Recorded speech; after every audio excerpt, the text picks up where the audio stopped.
Well, good morning. And for all our guests, welcome to Stockton. My name is Michael Tubbs. I have the honor of being the mayor of the great city of Stockton. Now, I'm excited about today because we know, particularly in 2020, when democracy is literally on the ballot, when we're fighting for the best of America and our values, that's communities like Stockton that matter the most. It's communities like Stockton with working class people and people working 2 or 3 jobs, people who are doing everything right and still can afford rent. People who are doing all type of works like caregiving, not being compensated for it, that really matter, and I really hold the greatness that is our country.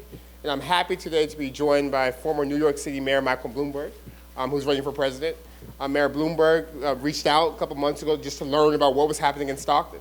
He heard about the scholarship programs, he heard about the violent crime reduction, he heard about our bounce back from bankruptcy to fiscal health, he heard about some of the challenges we're having with affordability, he heard about the basic income demonstration, and he said, I think some of the answers for the problems facing this nation can be found in communities like Stockton. So over the course of the conversation, it became apparent that's one thing to hear about the problems, but it's another thing to actually come here and listen. So this morning, Mayor Bloomberg did just that. He spent time at a local coffee shop. He spent time in a round table hearing about kind of the 2 most pressing issues in our communities today, housing and housing affordability, and how do we increase the middle class and really eradicate poverty. So I'm excited because that conversation is having here in Stockton, and Mayor Bloomberg will come and speak about a couple of policy proposals that really speak to the best of the American dream. That in America, that one job should be enough, that things like caregiving are important and should be compensated, and that folks should be able to afford housing in the communities in which they live. So I'm also proud to announce today my endorsement for Michael Bloomberg for president.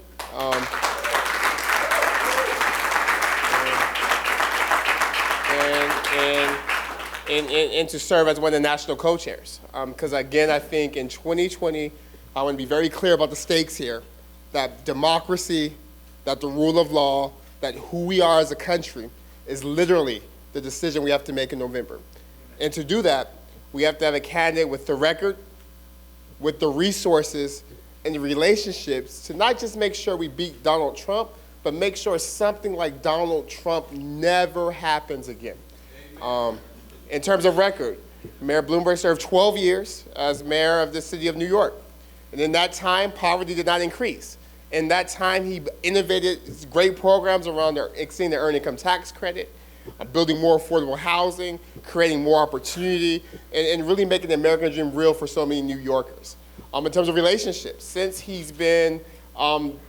termed out of being mayor of New York City, Mayor Bloomberg has been around this country and this world fighting for the things that matters. He's taken on the NRA, and that's put gun laws on the book that make communities safer, that make sure that folks who have domestic abuse records aren't given access to guns, for doing common sense things, but hard things like fighting for universal background checks and investing in community gun violence prevention programs like the programs we have here in Stockton that's led to our 40% reduction in homicides last year. And then in terms of relationships, in politics, to get things done, it's one thing to yell about them, it's one thing to talk about them, it's a whole other thing to get it done, and you can't do it by yourself. So in 2018, instead of just talking about the White House and talking about the current president, Mr. Bloomberg went out and ensured that we were able to take back the House, so that there's a check on the executive's power. He's been throughout this country investing in grassroots organizations, throughout this world, fighting for a climate, and again, fighting for the best in the American dream. So as I conclude, I would say, I think a lot of people don't know Mayor Bloomberg's biography. That he's a wealthy man now, but he didn't start that way. His father, at the height of his income, earned $6,000 a year. That when he went to Johns Hopkins University, he had to work to pay for college. That he was parking cars. That he was laid off from his first job after college, and in that time of being laid off, he created Bloomberg Enterprises. And I think, again, particularly in this country, we can be upset about things like poverty.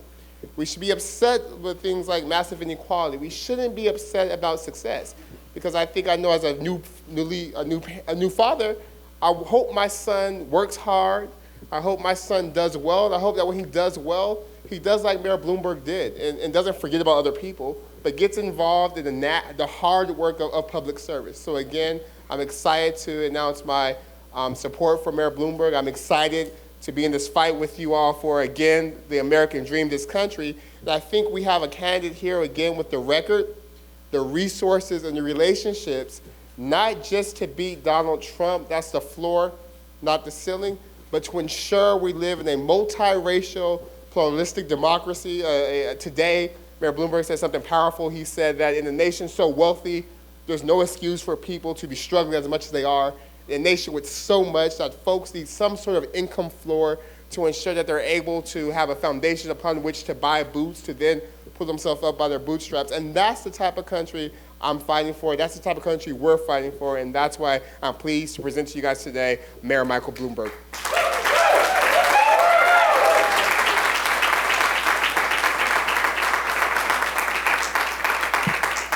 Mayor Tubbs, thank you. I was hoping you'd continue on. I sort of liked all of that. It's nice when people say good things about you. I've got to remind my daughters they could do the same thing. And it's certainly, all kidding aside, is an honor to have your endorsement, and it's great to be here in Stockton. And thank you all for coming out, including this guy over here. I've been friendly with his father forever, and his grandfather I knew. And then all of a sudden, right in Stockton, California, he just shows up. Don't ask me how or why, but only because his wife is very smart and dragged him here. No, let me start by congratulating Mayor Tubbs on the birth of your first child, Michael Jr. And to mark that occasion, I have brought a small gift for the little guy. Even says it on the back. It is what every baby wants for Christmas. So.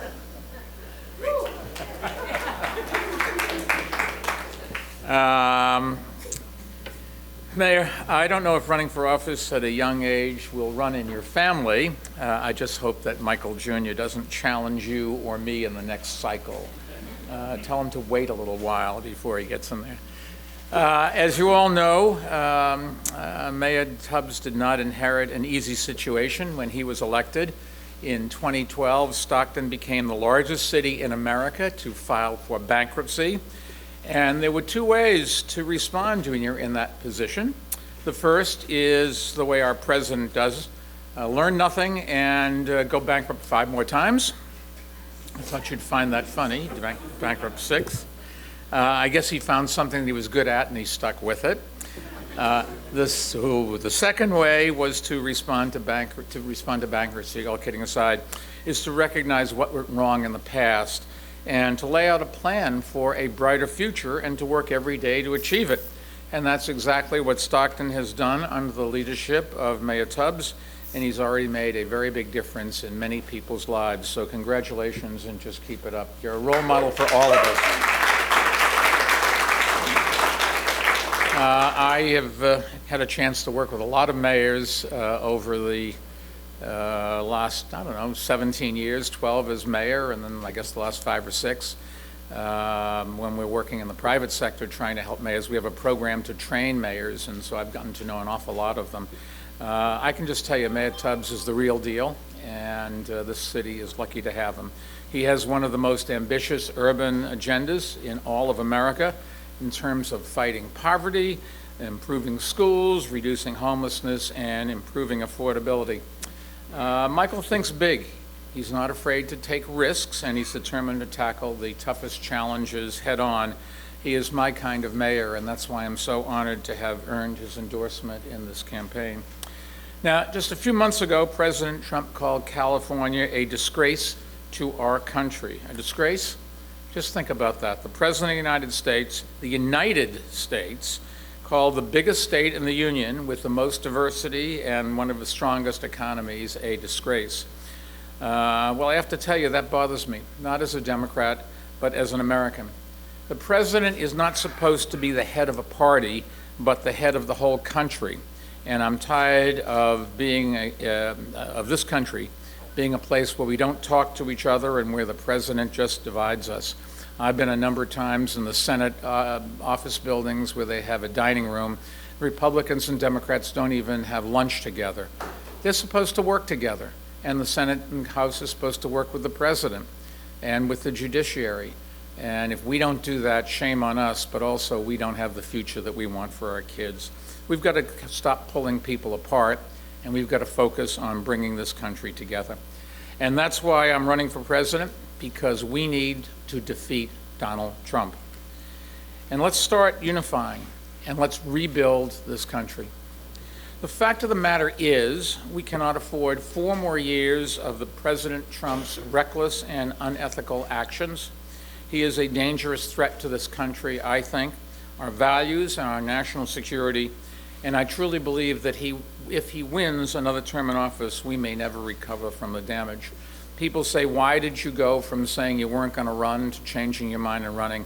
It is because I looked very carefully and I saw the trend that we were on, and I said, this just can't be, and I would never forgive myself if I didn't at least try to do something about it.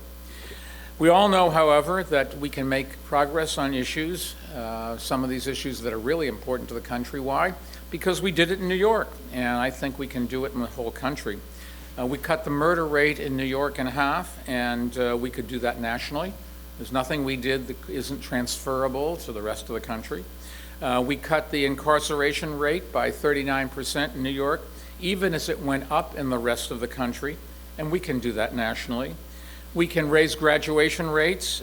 We did it in New York City by 42%, while I might point out at the same time raising teachers' salaries by 43%.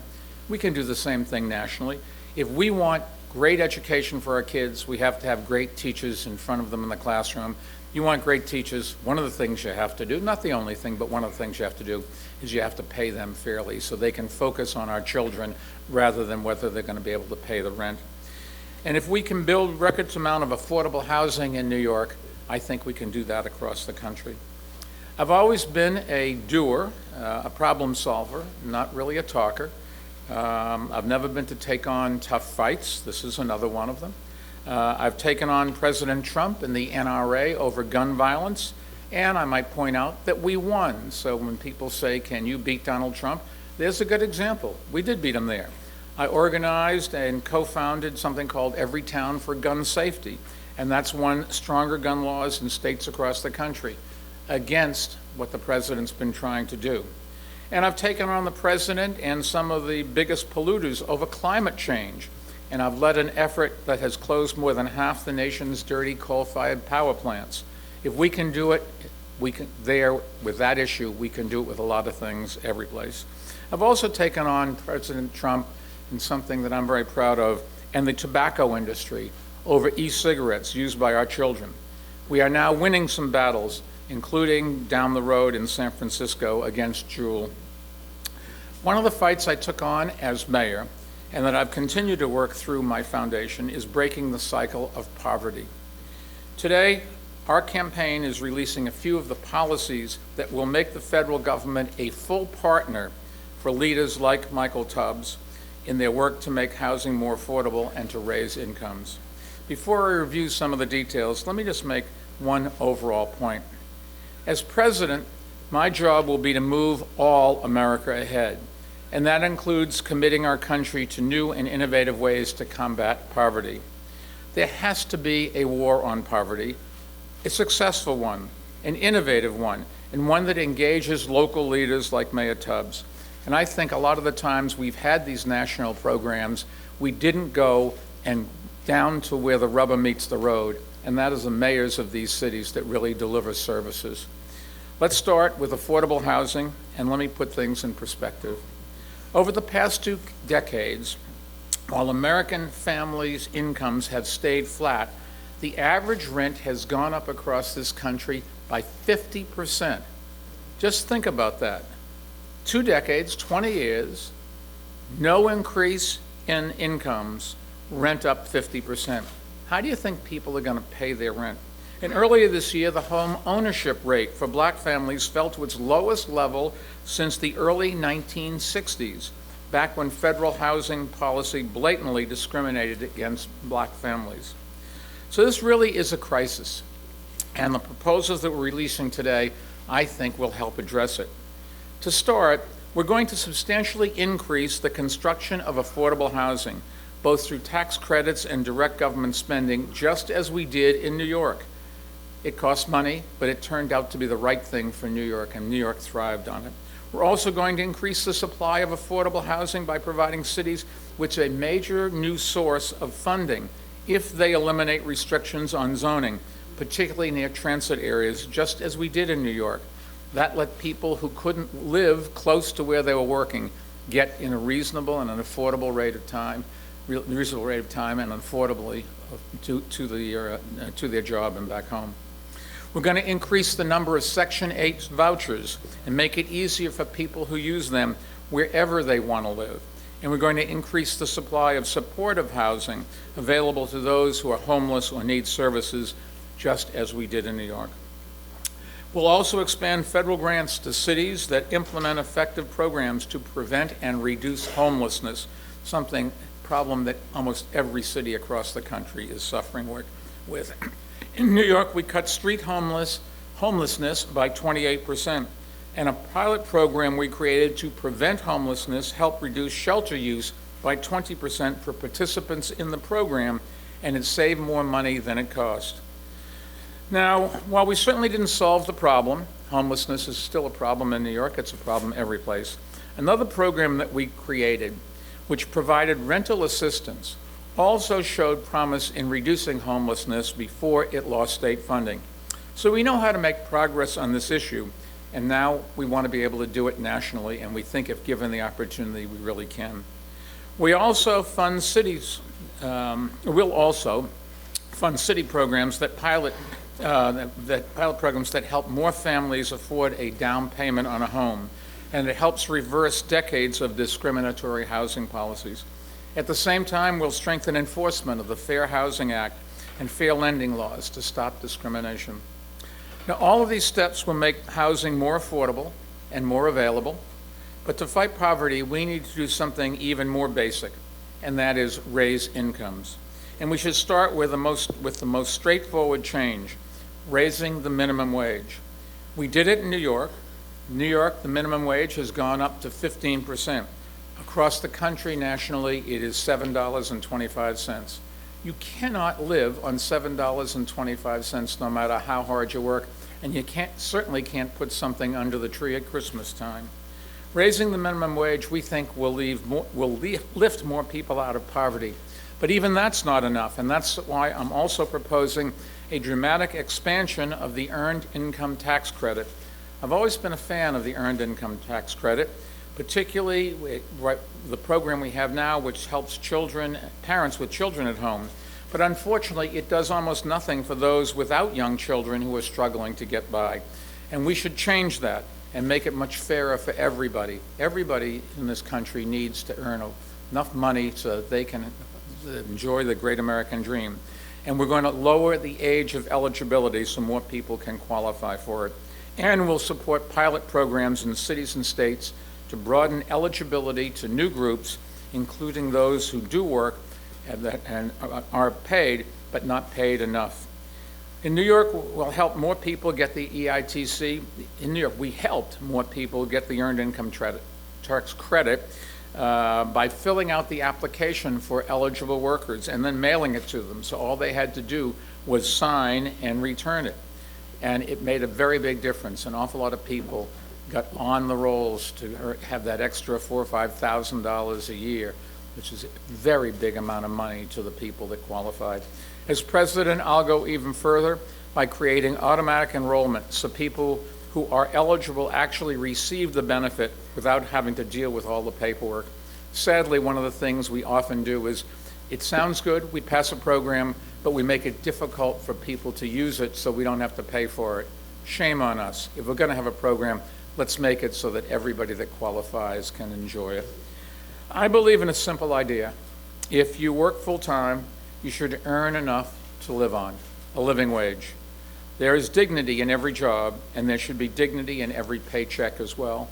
This is America. We value hard work.